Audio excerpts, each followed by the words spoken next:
Film के शुरुआत में एक काले अंधेरे जंगल को दिखाया जाता है। उसी जंगल में हम एक डरी सहमी रोती हुई लड़की को देखते हैं जिसके पेट में किसी ने बहुत ही ब्रूटल तरीके से चाकू मारा हुआ था। वो डरते हुए अपने कदमों को खामोशी से बढ़ाने लग गई। उसे पूरी तरह से यकीन था कि उसे मारने वाला दरिंदा यहीं कहीं छुपा हुआ उसे देख रहा है। तभी अचानक से उसके पीछे से आवाज सुनाई देती है, लेकिन पीछे कोई नहीं था। जैसे ही वो दरिंदा हत्यारा उसके बगल से होकर गुजरा, लड़की उसकी आहट को महसूस कर लेती है और एक पेड़ के पीछे छुप गई। तभी उसके सामने वही दरिंदा आ जाता है जिसका चेहरा किसी बोरे जैसे कपड़े से ढका हुआ था। दरअसल यह मास्क उसी हत्यारे ने बनाए थे। तेजी से आगे बढ़कर इस बार भी वो लड़की के पेट में अपने चाकू को घुसा देता है। इतना ही नहीं, वो बार बार ऐसा करता है जिससे लड़की नीचे गिर गई और इंजर्ड हालत में भी खुद को जमीन पर घसीटने लग गई। यह देखकर दरिंदा अपने कुल्हाड़ी को उठाया और लड़की के बॉडी के अंदर अपने कुल्हाड़ी से काफी ब्रूटल तरीके से मारने लगा, जिससे यह अनजान लड़की बेचारी वहीं पर मर जाती है। यहीं से सीन शिफ्ट करके हमें कुछ दोस्तों को दिखाया जाता है जिनमें दो लड़कियां उसी जंगल में कैंपिंग करने के लिए जा रही थीं। रास्ते में चलते हुए पामेला नाम की लड़की अपनी दोस्त को इस ट्रिप पर आने के लिए शुक्रिया करती है, क्योंकि इस ट्रिप पर निकलने के लिए उसी का प्लान था। उसी बीच उन्हीं का दोस्त क्रिस्टी और मार्क दोनों उसी जंगल में आ जाते हैं। इनका लास्ट दोस्त जिसे आने में काफी देर हो चुकी थी, इसीलिए पामेला उसे कॉल करके उसके बारे में पूछती है तो वो साइकिल चलाते हुए वो उसे जल्द पहुंचने को कहा और अपने सफर को जारी करता रहा। जंगल में चलते हुए उसी जंगल में मार्क एक कपल को देखता है जो इन्हीं की तरह कैंपिंग कर रहे थे। उसे इग्नोर करके चारों दोस्त आगे तो बढ़ गए, लेकिन उसी कपल में से आदमी हल्का होने के लिए थोड़ा दूर चला जाता है। यहाँ उसकी चलने से साफ पता चल रहा था कि वो काफी नशे में है कि तभी उसी दौरान उसे किसी लड़की की जोर से चिल्लाने की आवाज सुनाई देती है। यह सुनकर आदमी पहले तो उसे इग्नोर करता है, लेकिन जब उसी तरह की आवाज इस बार उससे भी ज्यादा जोर से सुनाई दी तो तब उसे अपनी वाइफ जेसी की फिक्र होने लगा। अपनी पत्नी को ढूंढते हुए अपने कैंप की तरफ बढ़ता है, लेकिन उसकी वाइफ जेसी कहीं पर भी दिखाई नहीं दे रही थी। आदमी बुरी तरह से सहम जाता है। जैसे ही उसने पीछे कदम बढ़ाकर अपने लेफ्ट साइड नीचे देखा तो उसकी वाइफ जेसी की किसी ने पेट को फाड़ दिए थे, जिससे उसकी बहुत ही दर्दनाक तरीके से मौत हो गई। यह देखते ही जैसे ही आदमी पीछे मुड़ा, अचानक वही पिछले रात वाला दरिंदा उसके पेट पर कुल्हाड़ी से मार देता है, जिससे उसकी वहीं पर मौत हो जाती है। इससे हमें यह पता चलता है कि उन पांचों दोस्तों की जान अब खतरे में है। दूसरी तरफ हम इसी जंगल में एक और आदमी को देखते हैं जो बहुत ही धीरे से आगे बढ़कर जमीन पर पड़ा हुआ खून के पास पहुंचता है। यह खून दरअसल रात वाली लड़की की थी। खून को महसूस करते हुए उसे दो लड़कियों की आवाज सुनाई देती है। दरअसल ये दोनों लड़कियां कोई और नहीं बल्कि जेसिका और पामेला ही थीं, जो अपनी सफर को जारी रखी हुई थीं। अपने डेस्टिनेशन पर पहुंचते ही सभी वहां पर आग जलाते हैं। उसी बीच क्रिस्टी देखती है कि उसके मोबाइल में सिग्नल नहीं आ रहे। इधर ब्रूस अपने साइकिल से चलते हुए अपने दोस्तों के काफी करीब आ चुका था, लेकिन तभी अचानक एक मोटी सी चेन उसके रास्ते में आ जाती है, जिसकी वजह से उसका बैलेंस बिगड़ा और नीचे गिर गया। ब्रूस काफी धीमी आवाज में कराहने लगा, क्योंकि काफी जोर से उसके चेस्ट में चोट आई थी। ब्रूस उठकर यह देखने की कोशिश की आखिर किसने इतनी गिरी हुई हरकत की, लेकिन इधर उधर जंगल में कोई भी नहीं दिख रहा था। ब्रूस को एहसास हो गया था कि उसे कोई छुप कर देख रहा है। अचानक एक आवाज उसे डरा देती है, लेकिन उधर कोई भी नहीं था। उसी टाइम हम देखते हैं कि हत्यारा उसके पीछे आ चुका है। इस बात की भनक ब्रूस को लग चुकी थी, इसीलिए जैसे ही उसने पीछे मुड़ा, दरिंदा उसके चेहरे पर वार करके नीचे गिरा दिया। इधर अब ब्रूस को आने में काफी ज्यादा ही लेट हो चुकी थी, इसीलिए पामेला को उसकी फिक्र होने लग जाती है। जैसे ही उसने कॉल लगाया तो ब्रूस का रिंगटोन उसके ठीक करीब ही कहीं बजती हुई दिखाई दी। पास जाने पर ब्रूस का फोन नीचे गिरा हुआ मिल जाता है। यह देखकर पामेला काफी सोच में पड़ गई कि उसकी मोबाइल जंगल के बीच कैसे उसी फोन को अपने बाकी दोस्तों को दिखाती है, लेकिन उसके दोस्त ऐसी चीज को इग्नोर करने लग गए, क्योंकि उन्हें लग रहा था कि ब्रूस पहले इसी रास्ते गुजरा होगा, जिससे उसकी मोबाइल यहीं पर गिर गई। लेकिन पामेला का दिल कुछ और ही कहने लग चुका था। रात में कैंप फायर के दौरान क्रिस्टी अपने दोस्तों को एक कहानी सुनाने लगी। उसने बताया कि आज से 20 साल पहले इसी जंगल के अंदर फार्म में एक छोटा सा परिवार रहता था। एक कपल और 2 बच्चे रहते थे, लेकिन अचानक एक दिन कपल में से आदमी का दिमाग ही खराब हो गया और वो पागल होकर खुद अपने ही पत्नी को एक कुल्हाड़ी की मदद से उसे मारकर उसकी जान ले ली। इतना ही नहीं, अपनी वाइफ को मारने के बाद वो पागलों जैसा बर्ताव करते हुए उसके पेट की अंतड़ियों को निकालने लगा। उसी बीच उसकी बेटी अपने फादर को उसके मॉम को ही मारते हुए देख लिया। यह देखकर देखकर अब यह आदमी अपनी ही बेटी का सर किसी लकड़ी की तरह काट दिया था।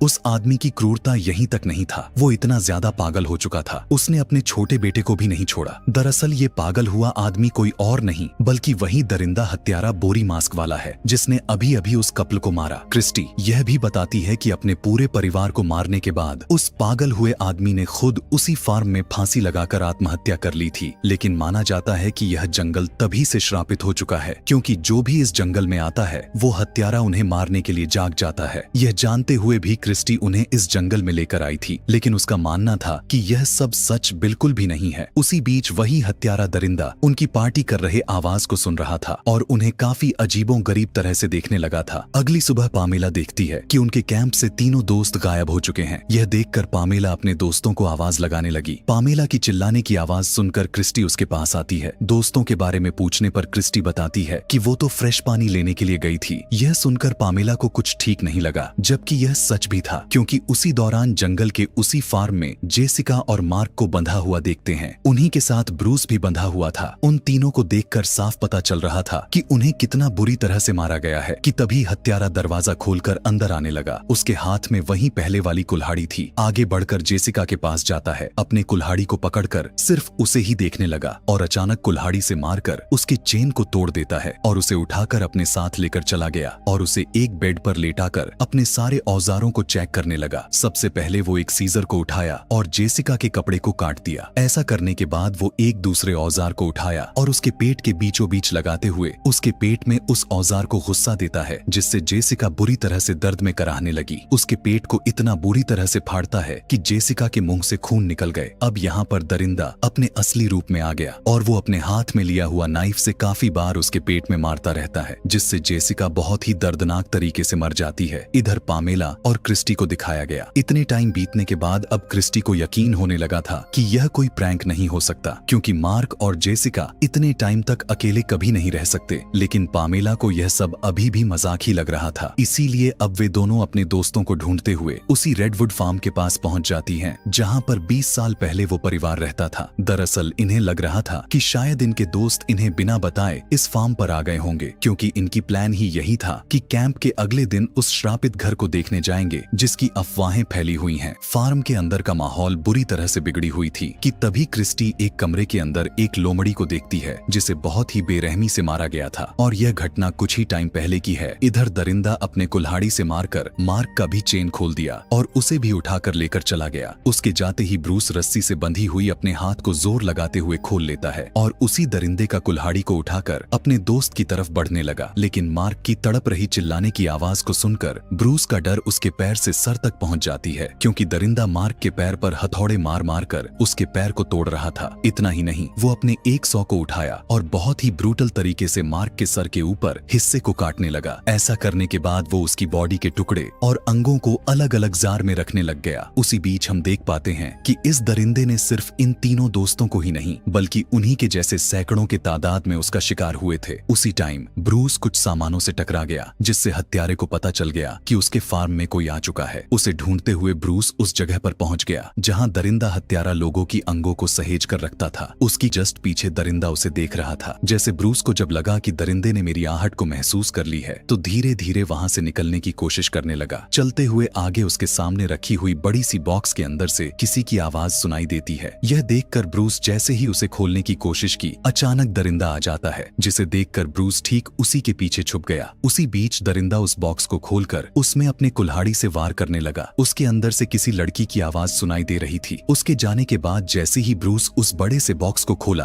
अंदर मरी हुई लड़की को देखकर होश ही उड़ जाता है। उसकी इतनी दर्दनाक मौत देखकर ब्रूस का हिम्मत ही टूट गया। उसे पूरी तरह से यकीन हो चुका था कि अब उसकी जान नहीं बचने वाली। यह सब बैठकर सोच ही रहा था कि उसी रूम के अंदर दरिंदा आ जाता है।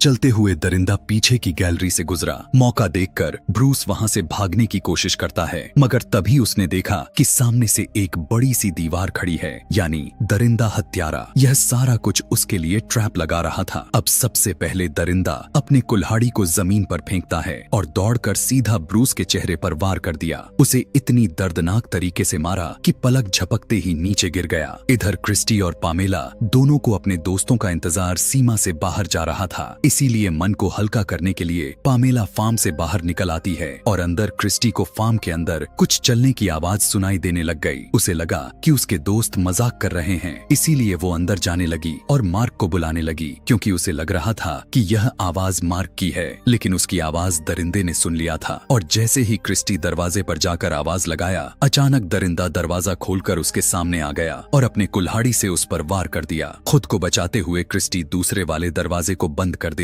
है और एक कोने में जाकर छुप गई। दरिंदा अपनी कुल्हाड़ी लेकर उसे खोजने लगा। जब क्रिस्टी उसे कहीं पर भी नहीं दिखाई देती तो वो वहाँ से चला जाता है, जिसके जाते ही जैसे ही क्रिस्टी बाहर निकली, दरिंदा कोने से निकलकर सीधा उसके गले को पकड़ लेता है और एक बड़े से हथियार को उसके पेट में स्टैब कर दिया। इतना ही नहीं, वो उसके पेट के सारे अंतड़ियों को नोच नोच कर फेंकने लग जाता है। उसकी चिल्लाने की आवाज सुनकर पामेला अंदर चली गई, जबकि उसकी यही सबसे बड़ी गलती थी। आगे बढ़कर उसने देखा कि दरिंदा क्रिस्टी की डेड बॉडी को ठिकाने लगा रहा था। यह देखने के बाद उसका होश ही उड़ जाता है। उसी टाइम उसने जब दोबारा से देखने की कोशिश की तो दरिंदा क्रिस्टी के पैर को काटकर अलग कर रहा था। उसी टाइम अचानक दरिंदा उसकी सांसों को सुन लिया और बहुत ही धीरे से उसकी तरफ बढ़ने लगा। लेकिन उसकी किस्मत अच्छी थी कि दरिंदा और भी आगे नहीं आता और वहाँ से चला गया कि तभी उसी टाइम किसी ने उसके सर पर गन रखकर उसे पॉइंट पर ले लेता है। दरअसल यह वही आदमी है जो जंगल के बीच उस खून का पीछा कर रहा था और वो खून किसी और का नहीं बल्कि उसी लड़की की थी, यानी उस रात में अकेली लड़की जो पूरी तरह से घायल के हालात में दरिंदे से मारी गई थी। यानी वही सीन जो हमने मूवी के शुरू होते ही देखा था। यह आदमी कोई और नहीं बल्कि उसी रात वाली लड़की का डैड है और अपनी बेटी का बदला लेने के लिए दरिंदे को ढूंढते हुए उसके फार्म तक पहुंच चुका है। यहाँ आदमी पामेला को बताता है कि वही दरिंदा है जिसने 20 साल पहले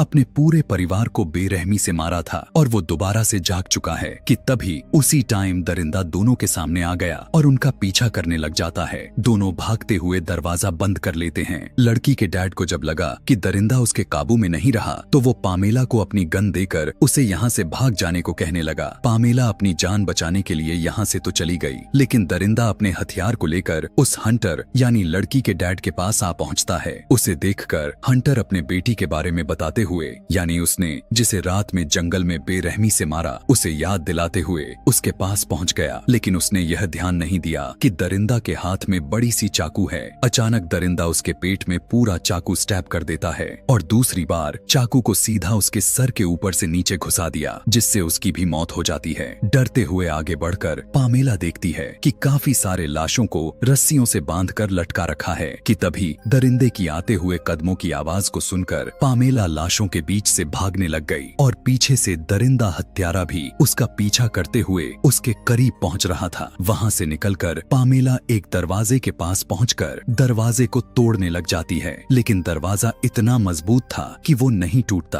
और पीछे से दरिंदा उसके पास आ जाता है। इसीलिए जल्दी से पामेला हंटर का दिया हुआ गन को यूज करने की कोशिश करती है। उतने ही देर में दरिंदा उसके पास आकर उसके चेहरे पर मार दिया। यहाँ पांचों दोस्तों में से बची हुई पामेला भी अब उस दरिंदे के हाथ लग चुकी थी। उसके बचने का उम्मीद न के बराबर लग रहा था, क्योंकि दरिंदे ने उसके चेहरे पर इतना ज्यादा मार दिया था कि उसकी हालत बिगड़ने लगी। लेकिन तभी पामेला को अपने सामने हंटर का गन दिखाई दे दिया। उसी बीच ब्रूस, जो कि अभी भी जिंदा था, वो दरिंदे के ऊपर कूद गया और पामेला को वहां से जाने के लिए कहने लगा। यह देखकर दरिंदा उसके पेट में अपना हाथ घुसाकर आर पार कर दिया, जिससे अब ब्रूस हमेशा के लिए मर जाता है। उसे मारने के बाद जैसे ही दरिंदा पामेला को मार देता, पामेला गन को उठाकर उसे शूट कर देती है और दरिंदा नीचे गिर गया। उसी बीच भागते हुए पामेला जेसिका को देखती है, जिसे दरिंदे ने उसके पेट को चीड़ फाड़ दिया था। इस कहानी में सबसे दर्दनाक मौत उसी की हुई थी। फार्म से निकलने के बाद भागते हुए पामेला जंगल से बाहर निकलकर रोड पर आ पहुंचती है कि तभी उसे उसी रास्ते पर आती हुई गाड़ी दिखाई दिया, जिसे देखकर उस गाड़ी वाले आदमी का मदद लेती है। उसे लगा कि उसकी जान अब बच चुकी है। लेकिन इस कहानी में ट्विस्ट तो तब आया जब अचानक से पामेला को आधी रात में उसी जंगल के बीच उसकी आंखें खुली। आदमी उसे बताता है कि घबराने की जरूरत नहीं है, बस वो अपना रास्ता भटक चुका है। लेकिन पामेला का नजरिया साफ बता रहा था कि यह अनजान आदमी उसका गलत फायदा उठाना चाहता है।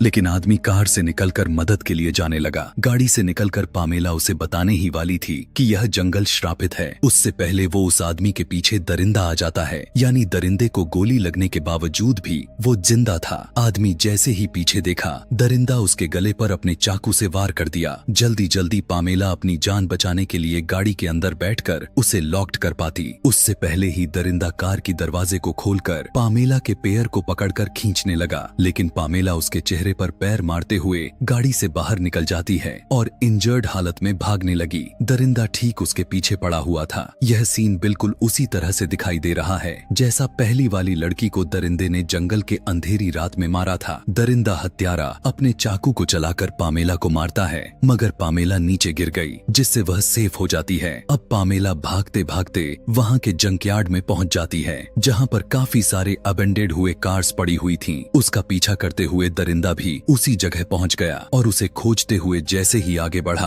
पामेला उसके पीछे आकर उस पर वार कर देती है। यहाँ पामेला उसे काफी ज्यादा ही मार दिया था, जिससे अब दरिंदा नीचे गिर गया। लेकिन उसी टाइम दरिंदा अपने चाकू से उसके पैर पर मारकर उसे इंजर्ड कर देता है। अब पामेला उस दरिंदे को हमेशा से खत्म करने के लिए अपने पीछे खड़े हुए क्रेन पर चढ़कर उसे स्टार्ट कर देती है और उसी जंकयार्ड से एक बड़ी सी कार को उठाकर सीधा दरिंदे के ऊपर पटक दिया, जिससे अब दरिंदा उसी के नीचे दबकर मारा जाता है। लेकिन सोचने वाली बात यह है कि पामेला ने पहली गोली सीधा उसके चेस्ट में मारा था। उस हिसाब से दरिंदे का बचना ना के बराबर होना चाहिए। तो क्या इस बार भी दरिंदा मर गया होगा? इसी चीज को जानने के लिए हम इस मूवी के दूसरे पार्ट यानी पार्ट 2 को भी बहुत ही जल्द देखने वाले हैं। इस कहानी का दूसरा पार्ट देखने के लिए नीचे कमेंट में पार्ट 2 लिखना बिल्कुल भी ना भूलें। Thanks for watching.